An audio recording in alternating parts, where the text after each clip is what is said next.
Thanks for the intro there, John. My name is Jason Giesbrecht. I'm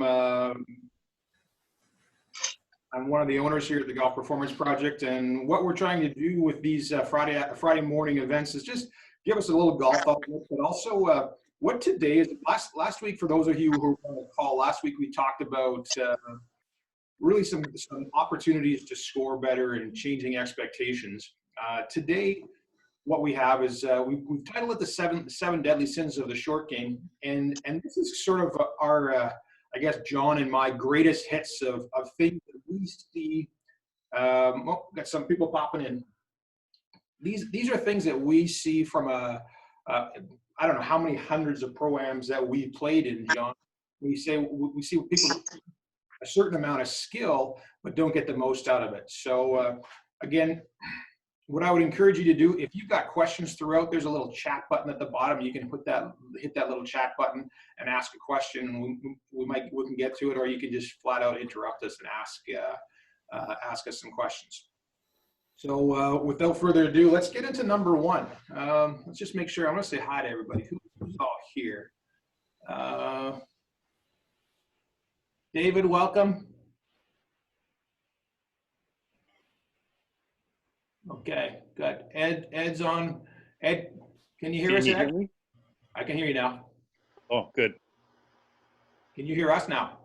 Yeah, I can hear you now. I switched to a different computer. Yeah, we were all kind of talking about you. We were a little worried about you, to be honest. You missed some pretty good zingers. We'll have to show you the recording. Yeah, I know. I thought it was interesting before this. You told me that these guys were your friends, so I thought that was interesting. Well, I loosely used word that friendship. Yeah. Right. All right, let's just dive right into this, and this is probably the number one thing that John and I see when we're playing with amateurs with shots around the green is what I would say using too much loft. Maybe John, you want to elaborate on that a little bit? Yeah, I think a lot of the people that I've played with might have their favorite club that they like to use, and generally speaking, that's a sand wedge. For some people, even a lob wedge. And really, what they're doing is they're selecting maybe the hardest shot, which would require them to fly the ball almost all the way to the hole, which requires a bigger swing, more conviction, and also introduces the option for much greater misses if you happen to miss hit the ball. And the one thing that I'd add to that, even though you look at a sand wedge or a lob wedge and you think, hey, this is like, it's actually a really big club face.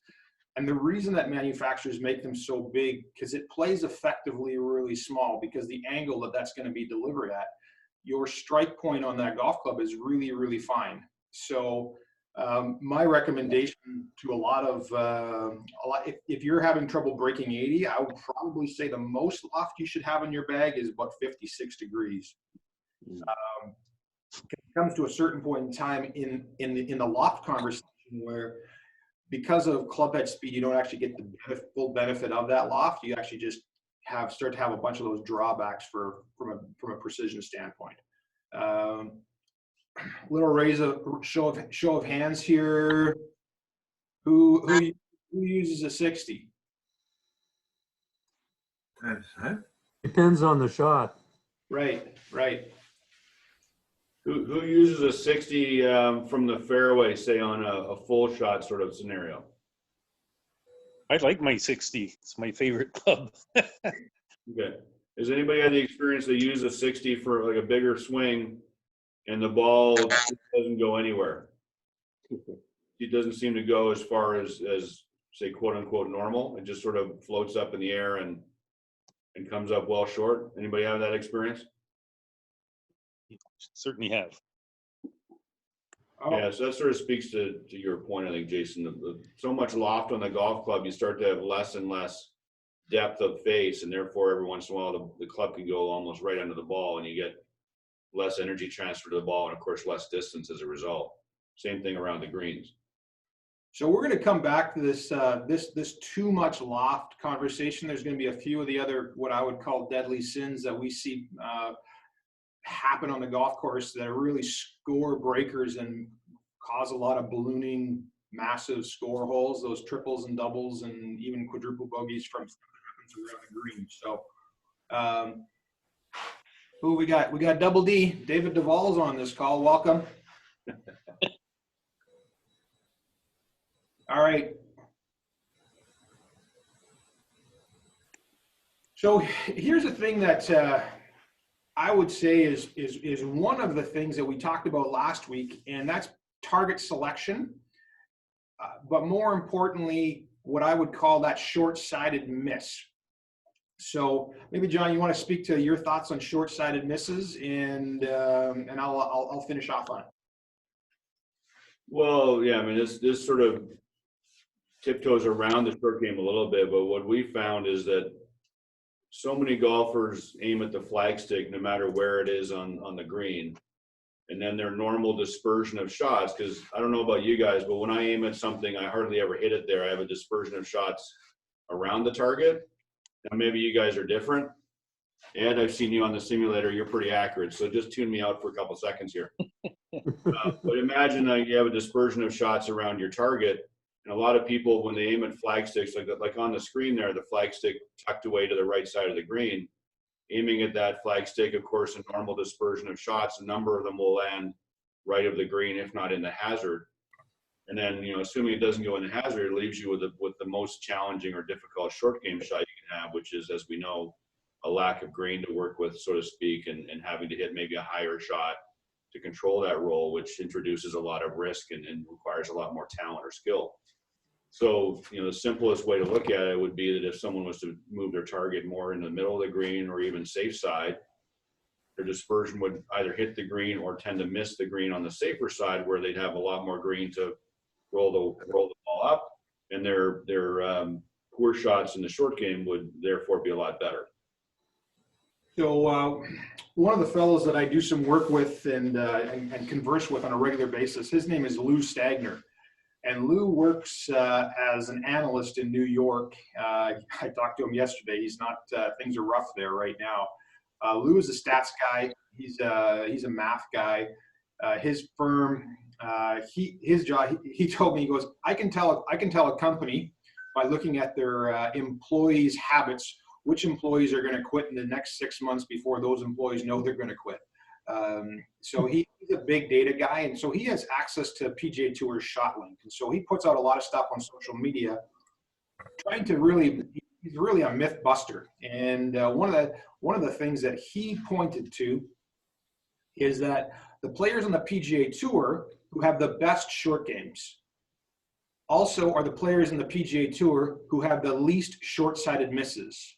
So a lot of short game skill is in fact going back a shot, not necessarily the short game itself, but just giving your short game a chance.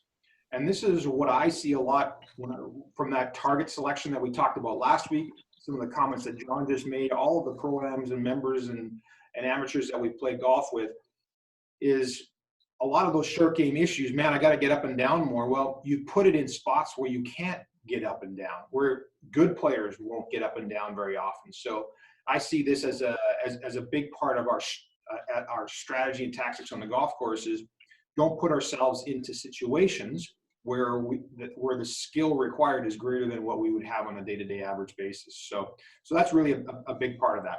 We're going to have a few stats actually from Lou in a couple of the coming slides. So just interject for one quick moment.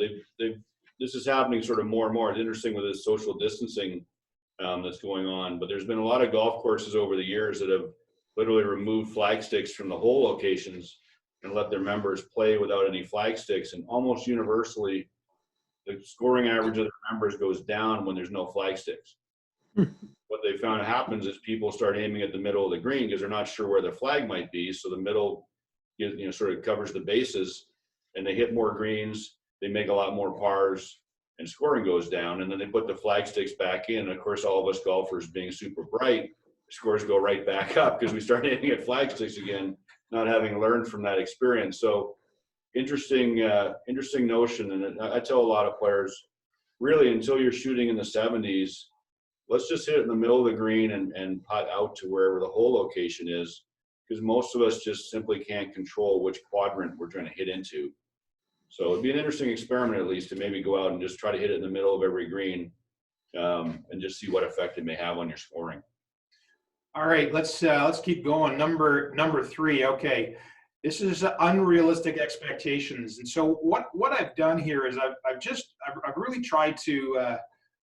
You can see this this graphic on the. Everybody see that graphic on the right hand side? Yeah. Lots of really small numbers. These are numbers from Lou and his business partner Scott Fawcett, and hey, I think that's Claire. So you don't have to. Well, once again, you keep reminding me. Welcome, Claire. So you should go somewhere private. I'm not expecting. Hey, Claire. All right, I just muted him because we were getting some background noise here just to keep this conversation going. Right. So I see a lot of people getting a lot of.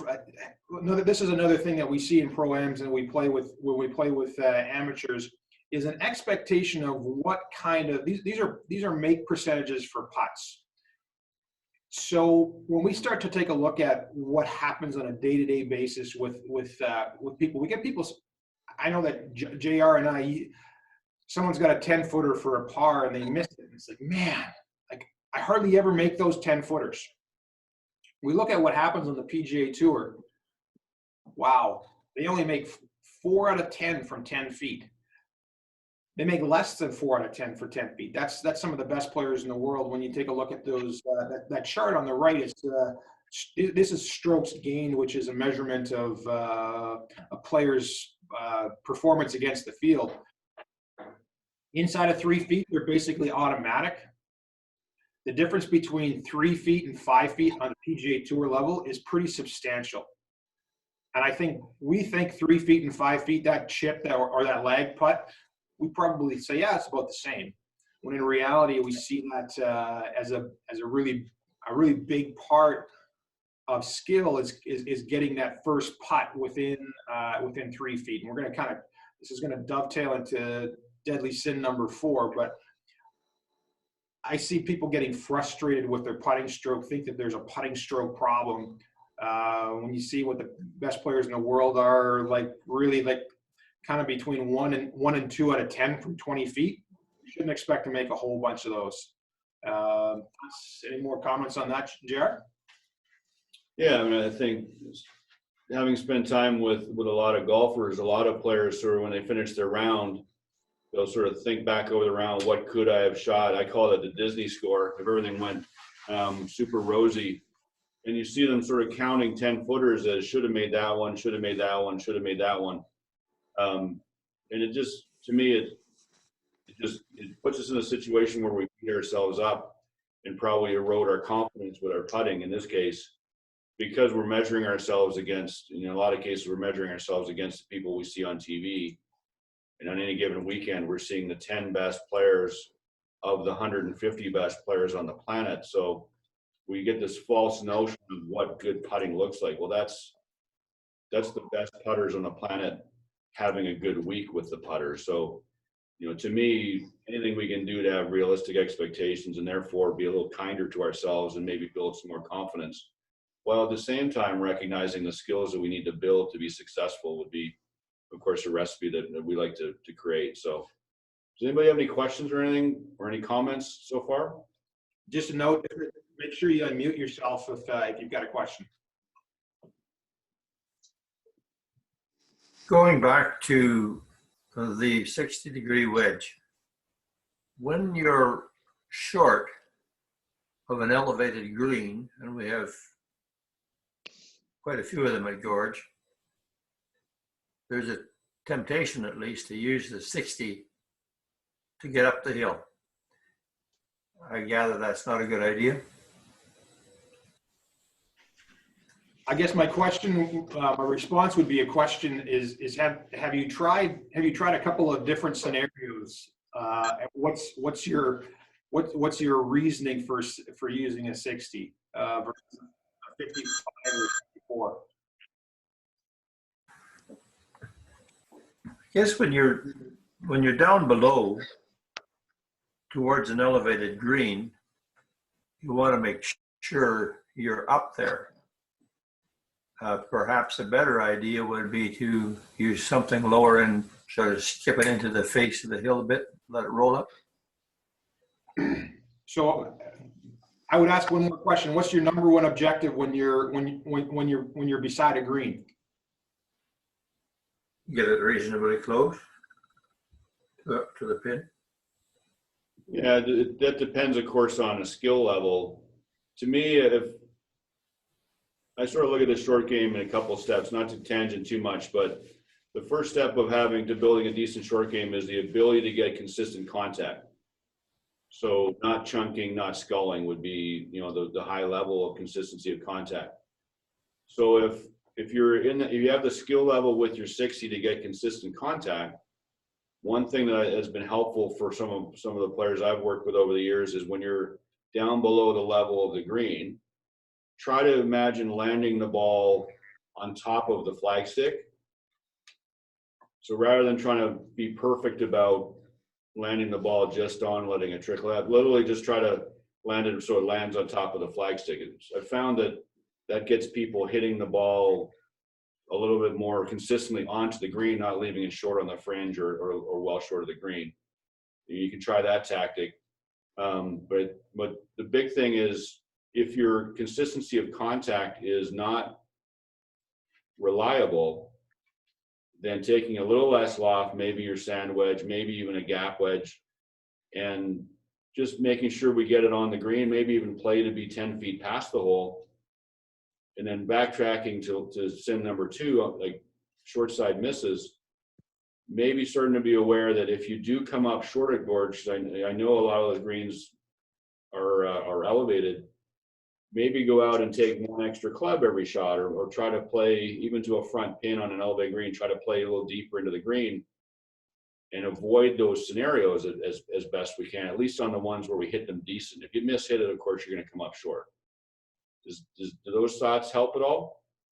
They do. And could you comment perhaps on, when you're using a fairly high club, where do you recommend the ball be placed in your stance?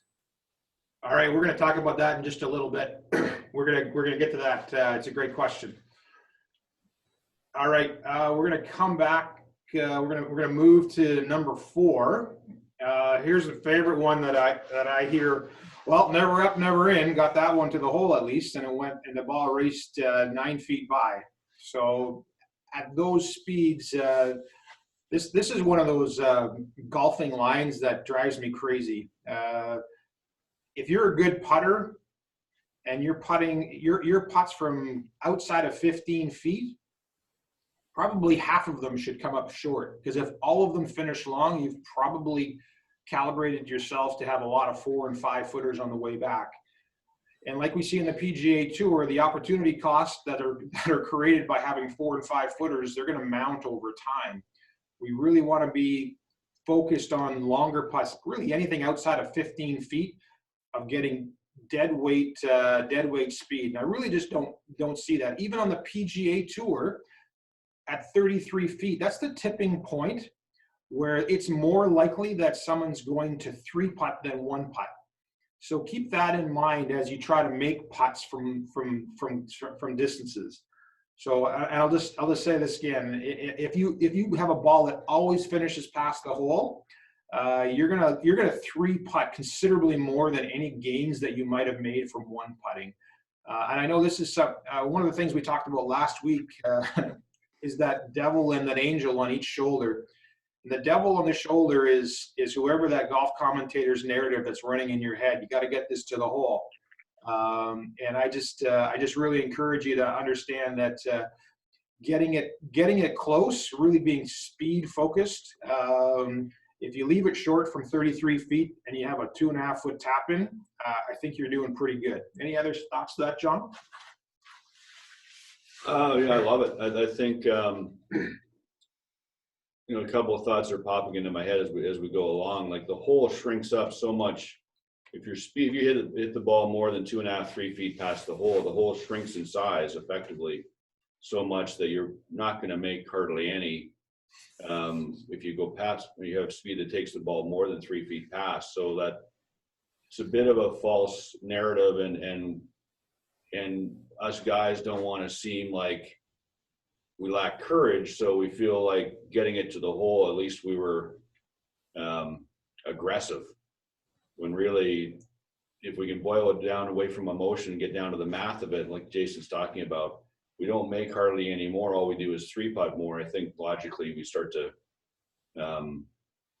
see the light there. And then one final thought, I don't think people ultimately practice their speed control enough when they're on the putting green. I see a lot of people drop their balls 3 feet from the hole and then they go to 10 feet, and they very rarely will actually do speed drills or anything to hone that feel for distance control. So we'd love you to get better at your distance control, so that, say, your tipping point of more likely to 3-putt than 1-putt for all of us on this call probably would be moving from 20 feet to 25 and starting to get closer to what the PGA Tour players are. But if you're like me, not practicing my distance control as much as I'd like, I got no business really trying to get aggressive. I'm trying to get it close. So hopefully that helps. Is that okay? No, I think it's just that never up, never in mindset. I just think it's quite destructive to scores. I don't see people who say that out loud very often. I haven't met one that's a good putter yet. That's Claire here. I say that sometimes, but isn't it true that having a bit of speed approaching the hole is a good thing, because you won't get so much break? It's a great question. One of the things that I would say from my observations as a coach, if your speed is inconsistent, you're gonna have a very difficult time judging break, because your eyes see different things all the time. As our speed gets better, our database of shots that we reference, which we call feel, that database of shots starts to be able to sense things in green slope, where we can more consistently judge the line. I've heard that too. Yeah, let's straighten this baby out and hit it firm. And you hear that on TV a lot. That's actually probably, if you've got a putt that's going more than 2 feet past the hole, your chances of that ball going in the hole, if you get the line perfect, is probably low. So that would be a flag that I have, is trying to straighten out a putt. Now, where this starts to become maybe perhaps a little bit counterintuitive is speed control inside of 10 feet is critical as well. We do want to try to get those putts to the hole, or just past the hole, give them a chance to go in. A ball that just tips over the front edge of the hole from kind of that 3 to 5 feet, yeah, it's going to move and wiggle a little bit more, but ripping a 5-footer 5 feet by to try to keep it straight, that's a poor strategy.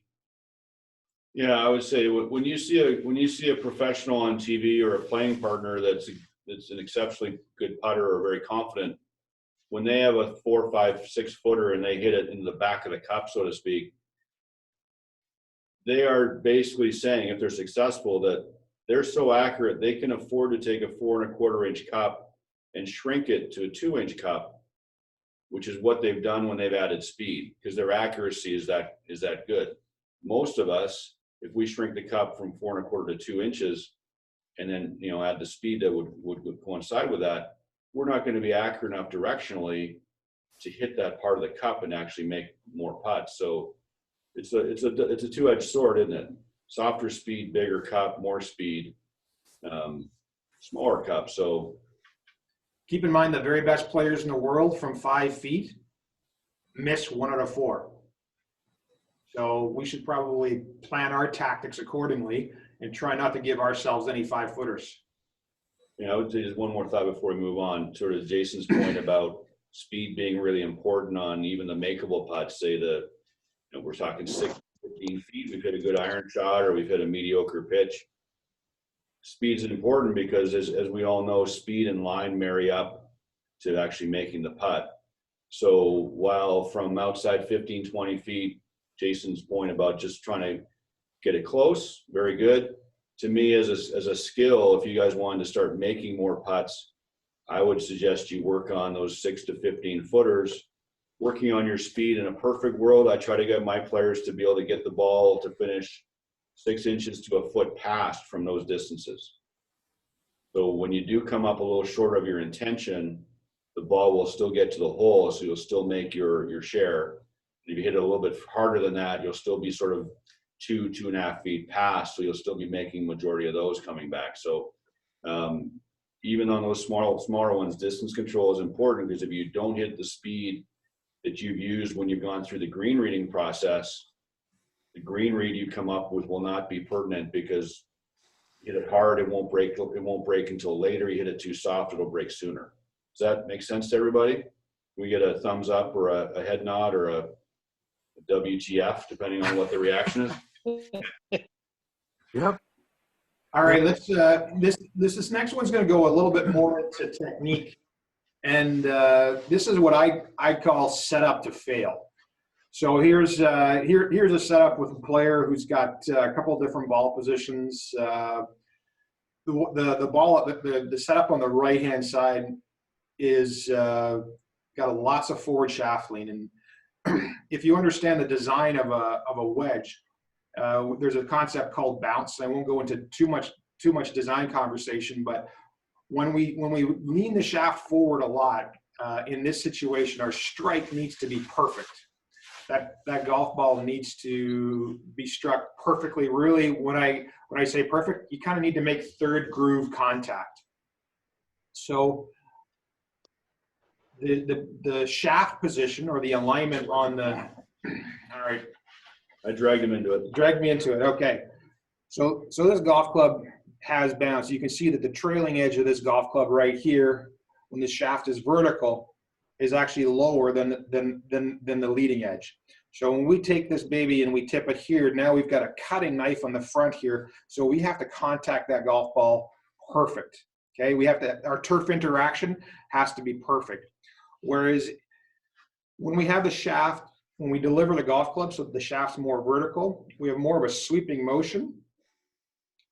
And this is particularly true of the lie that's shown in this picture. There might be scenarios where we have a terrible lie, the golf ball sitting down, where we may have to chop down on it. But most of the time, the golf course conditions that we play, we don't play with super thick rough.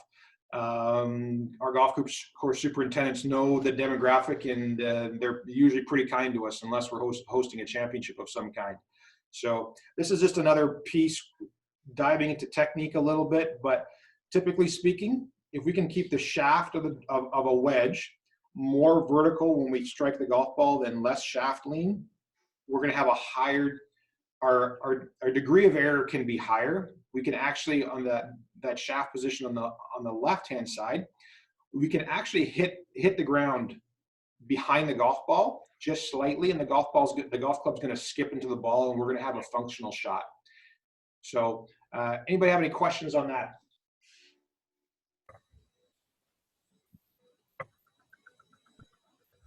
John, any further thoughts on that? Yeah, I mean, I've always got further thoughts, right? I would say that most of the players that I've worked over the years that have challenges with their chipping, in this case, I sort of refer to them as being scared of the ground. And what I mean by that is that they've dug that leading edge into the ground and chunked a few chip shots, and they start to associate that if they touch the ground, they hit a bad shot. So then they go into this mode of trying to pick that ball perfectly off the grass so as to avoid the chunk. And now they've introduced the leading edge hitting the ball high on the ball, sending those low flying rockets or skull shots. And now they're kind of hoopered. You know, they're trying to avoid chunking it. They're worried about sculling it, and pretty soon they're just they're desperate. So what I want to just build on those comments, because I think it really ties in nicely to a question that I think it was Len asked at the very beginning, or comment that he made about that curious peek or that look up, or you lifted your head. One of the biggest challenges with short game is as we make the game harder for ourselves and create lots of shaft lean or choose shots that are really hard, what happens is our tension level goes up, because intuitively we know that our execution has to be perfect in order to pull off this shot. So as tension goes up, anxiety goes up, curiosity goes up, Performance goes down. performance is just going to deteriorate. So again, this is a setup to fail on the right-hand side here. Let's give ourselves the best chance we can as we're hitting these shots. Any comments or follow-up questions on that discussion? How big an effect does the stance width have on the chip shots like that? You know, wider for stability or closer? You know, what difference does it make? Is there? So that's a great question. I think probably in this environment, does it matter? Absolutely, it matters. Typically, the narrower the stance, the easier it is to rotate. The wider the stance, the more stable the lower body. Depending on your lie, depending on the situation, stance width is going to affect that. So I would suggest, short of kind of getting some coaching on this, this is something that you would experiment with. What works best for you, and understand that as you move a ball in your stance, it's also going to affect the trajectory of that shot. It's going to affect your ability to use that particular ball position from different types of lies. Yeah, just to interject one thought. I would, unless someone can prove to me their consistency of contact is pretty good with a wide stance, I'm pretty much defaulting to pretty narrow. Wide stance affords you the ability to move laterally more than rotational. And the last thing we want to be doing is moving laterally when we're hitting short shots. It gives us low point inconsistency. So I'm sort of defaulting to a pretty narrow stance width unless someone proves that they're magical otherwise.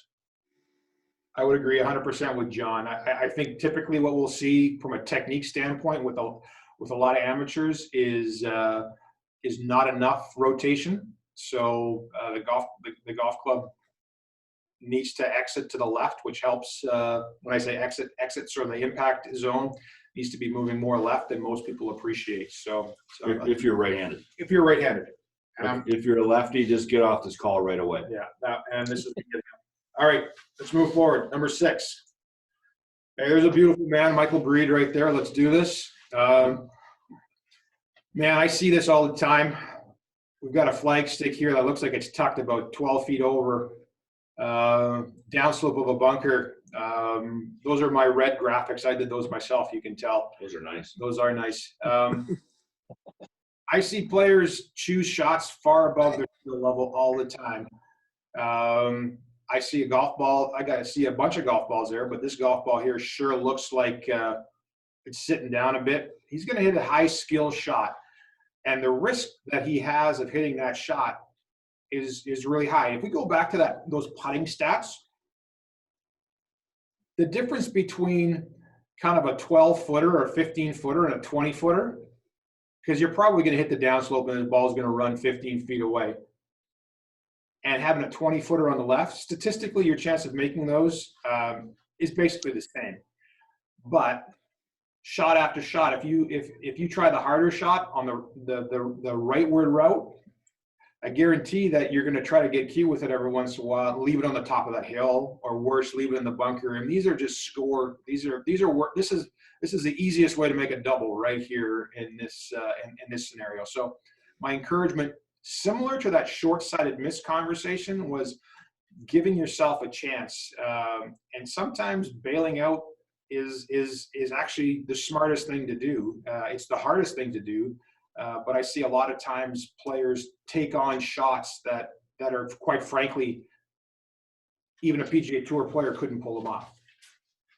And I would say that if you find yourself in this situation as Mr. Breed is, to my mind, if you've either made a mental error, you've picked a target and your normal dispersion has gotten you into a tough spot, or if you're thinking well and your target was appropriate, say in this case, the other side of the hole there, you've obviously hit a very poor shot because you picked a good target and then you missed it substantially.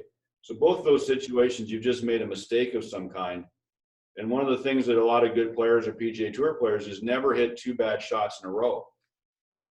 So don't compound a bad decision or a bad execution with an aggressive recovery attempt and start layering bad shot onto bad shot, because that's where big numbers happen, as we all know. So if you find yourself in this situation, you probably messed up in some regard. Let's be a little bit conservative with our recovery attempt. And then Jason's point with the statistics makes perfect sense to me. If I'm going to make the same score almost all the time, hitting it to 10 feet or 20 feet, man, why take on the risk for very little reward? Comments or questions on that? In that particular scenario that you have on screen, what club would you use there? And I noticed that he is slightly closed. Would you normally do that, or would you have a more open stance? So in this picture, which I stole unabashedly from the internet, my assumption is that Michael's trying to hit this shot at the flag, which is fine because he's a PGA golf professional. For the rank and file, for our club members, for our amateurs that we play pro-ams in, I've created the alternate, which is to the left. His stance absolutely would be closed for that scenario. He looks like he's pretty much set up with the ball forward in his stance to try to hit a high flopper at that flagstick. So he's got the skills to do that. Most times, if you can't execute that shot, what I'm going to say 9 out of 10 times, I think if you did some math on that, you'd start to see that that 10th time that turns into a plug lie and a triple bogey versus the other 9 times where you flop it onto the green and you get it to 10 feet, of which you're going to make 1 and 4. That's 3 shots from that triple sure outweighs those the 40% of the time that you're going to make it. When in fact you could pitch out to the left a little bit more and not have those round kind of destroying scores. Now, I will say this because we're all on this call because we absolutely love the game of golf. Every once in a while, you got to take on cool shots just because that's what your soul requires, and it feels so good when you do it. The purpose of this is just like the rest of our life. Every once in a while, we can get away with a sin, and it feels great. So this is one of those scenarios where I would just encourage you to say, you know what? If I'm going to take on the bull, I may get the horns every once in a while. I've got one more thought. If you have the ability, if you've practiced and you've honed the ability, so in this shot, the lie is okay to try the shot, and you know that your contact is going to be okay. In other words, you're not going to go way under the ball, or you're not going to bone it and skull it across the green. The cool thing about the flop shot is that if you swing harder than necessary, the ball will go higher, but only a little bit further. So in other words, you can safeguard yourself from dumping it in the bunker by just swinging maybe a little bit harder, and that idea of landing on top of the flagstick comes to mind again. But if you're standing over the shot, Michael Breed was over the shot going, man, I hope I don't dump this in the bunker, or I skull this every once in a while, and his contact is a concern, then absolutely that left line is what he should be doing, because he doesn't have the skill or the conviction at that moment to really be taking on the flop shot. But if you know you can get good contact, and all you have to do, Sky quotes on that, is make sure you swing hard enough or a little bit too hard. Now your miss on the flop shot becomes a ball that might go 10 feet past, but you do have the chance to hit it close as well. Does everybody follow me on that? So what John's talking about is going to dovetail really nicely into this next piece here, is how much we lie to ourselves about the lie, which is how this golf ball is sitting. And you can see those 3 different scenarios there. This player looks like he's going to try to hit an approach shot, but from a short game standpoint, if we're not honest about that lie, lie dictates everything when we're on the golf course. So on the golf course, every single shot is some type of an adaptation. There's not very many stock shots on the golf course. Even tee shots, we've got tee boxes that are sloped different ways and have different slopes. So really this piece, and it says sin number 5, when in fact that looks like a typo, it should be sin number 7. We have to know what the golf course is going to give us on a particular shot. So back to what John said, that golf ball on the right-hand side that's sitting up, looks like it's on a tee almost. Yeah, you might be able to be more aggressive with that ball. Ball's middle and to the left. Boy, we're trying to figure out a way to get that on the green somehow. We're really triaging the damage as best as we can. We put ourselves in an awkward spot, and we have a poor lie. How do I get this thing? So we're gonna move. We're gonna try to hit the easier shot, which is a big thing that I see. Is how often we take on the hardest shot possible. Any questions about that or comments, John? Questions? First, I got comments. I think that one of the most valuable skills a golfer can acquire, especially living where we live, where the grass can get lush around the greens, is learning how to hit shots around the greens from the grass like a bunker shot. And what I mean by bunker shot, the club face sitting a little bit open and the golf club going underneath the ball. Now in this case, it would go underneath the ball through grass as opposed to through sand, like a typical sand shot. But if you have that ability to open the face and swing under, you can swing really hard and the ball just goes up and hardly goes out any, which allows you to handle all of these, like these two lies on the left side of the screen here, semi-buried and then the one that's even buried more. It gives you a strategy so you can go ahead and swing at it so the club will get through the grass and the ball will go up and we can manage it. I would definitely put that when we're allowed back on the grass, I'd put that on your to-do list. Let me learn how to play a flop shot or a bunker-like shot from the grass. You'll be amazed how many times it gets you out of a jam, whether it's over a bunker or just short-sighted.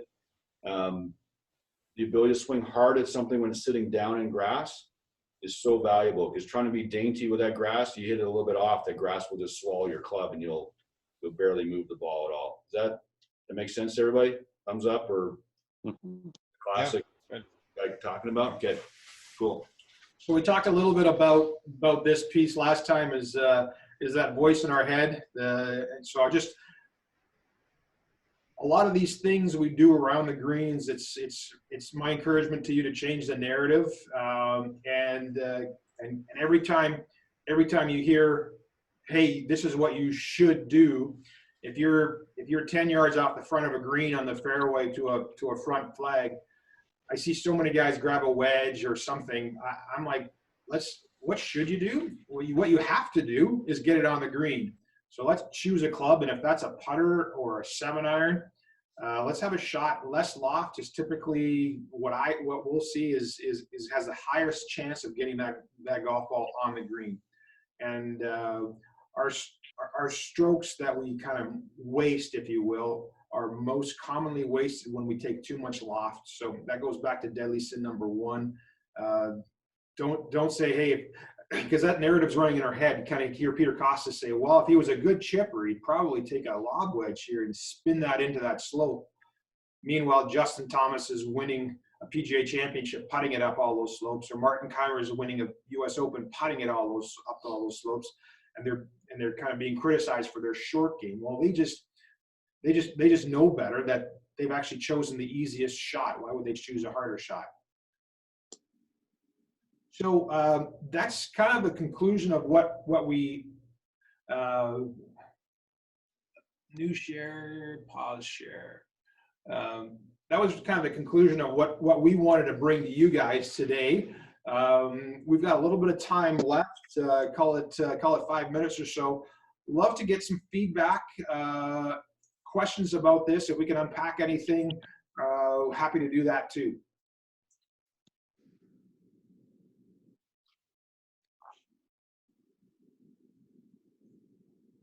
Claire here, if we just go back to that idea of the trying to put the ball up on the green with the ball too far forward in the stance and leaning the club towards the green too much, that's supposedly an attempt to keep it low, isn't it, and run it up rather than lob it up?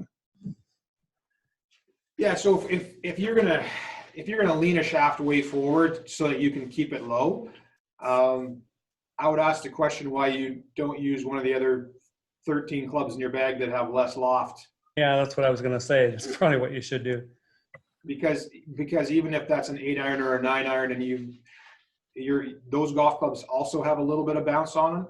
So it just gives you. We're always trying to, like we talked about last week, is what's my greatest opportunity here? What's my risk factor, and how can I limit risk to the greatest extent possible? Or broaden margin for error. Is Yeah, another way to say it. that's a better way to say it, actually, JR. Is how can we broaden our margin of error, and also how can we make sure we make choices that are consistent with our skill levels? Does that answer your question, Claire? Yeah, it does. Thanks. Great. Thanks, Claire.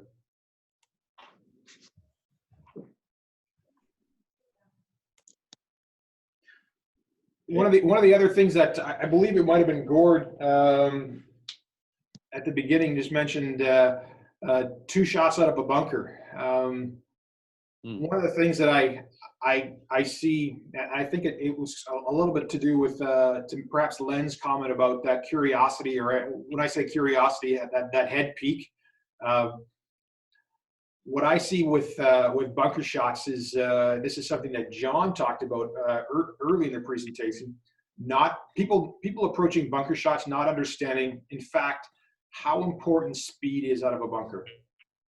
So if we can have a long golf swing and generate speed, bunker shot's the only shot in golf where we're actually intentionally missing the golf ball. So we're picking out a point on the ground behind the golf ball, and that's just something that we have to get comfortable with. Is we have to create more energy with the golf club to make it go a short distance, because we've got sand interacting between the club face and the golf ball. So most bunker shots that I see that stay in the bunker are a result of not enough speed.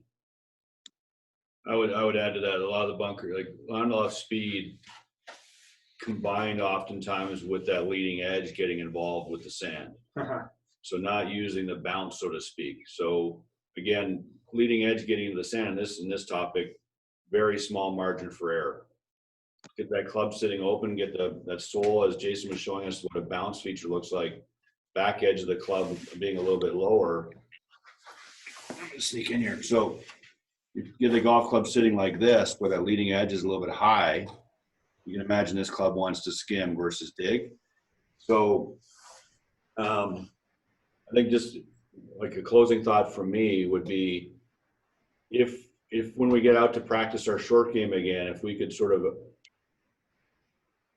create a to-do list, which would be, with our short game, let's develop the ability to get some consistency of contact.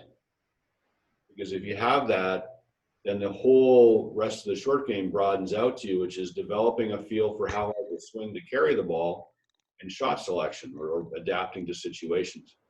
So many of the golfers we spend time with, their consistency of contact piece is lacking, and therefore they're standing over chip shots, not worried about how hard to hit them. They're worried about technique or contact, or don't shit the bed, use a technical term.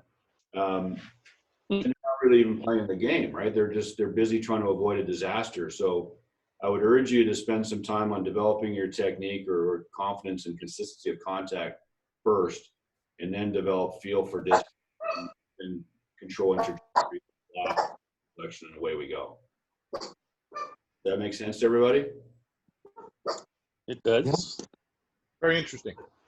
Any last questions before? Yeah, let's take one more question if there is one. If not, that's fine too. Anybody else? Well, I have a question, thinking about the chipping onto the green. The idea of having one club that you get real comfortable with, and using the same club from different distances, as opposed to a variety of clubs, so you get land near the front and roll out idea, or having one club that you're more comfortable with for all distances, if that makes sense. Yeah, it's a great question, Ed. I think John and I have talked about this actually quite a bit. I think I'm going to kick this back over to John, because he's got some thoughts on what he's really comfortable in the way that he plays, as well as how he coaches. So I'll leave it to John. Yeah, thanks. I think if we eliminate, all due respect, we eliminate tour players from the conversation. And tour players are playing golf courses where the green complexes are very compartmentalized and flag sticks are tucked, and therefore high or spinny type shots are very valuable to them. Let's forget those guys and just sort of go to us normal people. I very much default towards multi-club approach, which is to say using different clubs to create different amounts of roll. I often say we as the golfer will control how far the ball flies. The amount of loft that we use will control how far the ball rolls. Okay, so what I found with people that use one club, because I love the idea of one club, it makes sense, right? One club, get comfortable and adapt it.